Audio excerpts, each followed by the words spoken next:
26 जनवरी, ये तारीख सुनते ही परेड और झांकियों की तस्वीरें आंखों के सामने आ जाती हैं, है ना? लेकिन इस दिन की कहानी सिर्फ इतनी ही नहीं है। असल में इसी दिन हमारे देश को अपनी असली पहचान मिली थी। तो चलिए आज भारतीय गणराज्य के जन्म की इस पूरी कहानी को समझते हैं। तो चलिए इसी सवाल से शुरू करते हैं। आखिर हम सब गणतंत्र दिवस मनाते क्यों हैं? क्या ये सिर्फ एक छुट्टी का दिन है या फिर इसके पीछे एक बहुत बड़ी, बहुत गहरी कहानी छिपी हुई है? आइए आज इसी कहानी को जानते हैं। इस कहानी को एकदम शुरू से समझने के लिए हमें वक्त में थोड़ा पीछे जाना होगा। चलिए उस दौर में चलते हैं जब भारत की तकदीर उसकी अपने हाथों में नहीं थी। जरा सोचिए, एक ऐसे भारत के बारे में जो गुलामी की जंजीरों में जकड़ा हुआ था। एक ऐसा वक्त जब लोग अपने ही घर में मेहमान थे। हर फैसला, हर कानून कोई और तय करता था। ये वो दौर था जब भारत की अपनी आवाज को ही दबा दिया गया था। लेकिन दबी हुई हर आवाज के पीछे एक चिंगारी सुलग रही थी। ये चिंगारी थी अपनी किस्मत खुद लिखने की, अपने देश को अपने तरीके से चलाने की। ये थी आजादी की आग। सालों के संघर्ष और न जाने कितनी कुर्बानियों के बाद वो दिन आया जब हमें आज़ादी मिली। लेकिन ये मंजिल नहीं थी, ये तो एक नए और कहीं ज्यादा मुश्किल सफर की बस एक शुरुआत थी।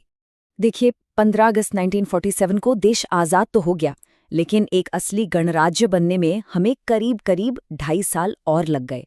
तो सवाल ये उठता है कि इन 2.5 सालों में ऐसा क्या हुआ जो इतना जरूरी था? आज़ादी तो मिल गई, पर अब सबसे बड़ा सवाल सामने खड़ा था। इतना बड़ा, इतनी विविधताओं से भरा देश आखिर चलेगा कैसे? नियम कौन बनाएगा? वो कौन सी एक किताब होगी जिसे सरकार से लेकर एक आम नागरिक तक हर कोई मानेगा? और इन्हीं सवालों के जवाब में छिपा था एक नए भारत का भविष्य। एक ऐसा जवाब जिसने भारत को एक सच्चा गणराज्य बनाया। तब हमारे महान नेताओं और विद्वानों ने इस बहुत बड़ी चुनौती को स्वीकार किया। उन्होंने दिन रात एक करके देश के लिए एक ऐसा संविधान तैयार किया जो सिर्फ कानून की किताब नहीं, बल्कि भारत की आत्मा का आईना था। ये महज एक दस्तावेज नहीं था, ये करोड़ों भारतीयों से किया गया एक वादा था। न्याय का वादा, बराबरी का वादा, आज़ादी और सम्मान का वादा। एक ऐसा वादा जो किसी भी धर्म, जाति या लिंग से कहीं ज्यादा ऊपर था। और फिर वो ऐतिहासिक दिन आया, 26 जनवरी 1950। इस दिन भारत ने अपने संविधान को पूरी तरह से अपनाया और गुलामी की हर परछाई से निकलकर एक नए आत्मनिर्भर युग में कदम रखा। अच्छा, ये शब्द तो हम सबने बहुत बार सुना है, गणराज्य। पर इसका असली मतलब क्या है? आखिर इस एक शब्द में इतनी ताकत क्यों है? इसका मतलब बहुत सीधा और बहुत शक्तिशाली है। अब राज किसी राजा का नहीं, बल्कि देश की जनता का होगा। यानी कि अब देश के मालिक इस देश के नागरिक बन गए। ये बदलाव बहुत बड़ा था। पहले कानून हम पर थोपे जाते थे, अब हम अपने कानून खुद बनाते हैं। मतलब सत्ता की असली चाबी अब जनता के हाथ में थी। तो ये इतिहास हमें आज क्या सिखाता है?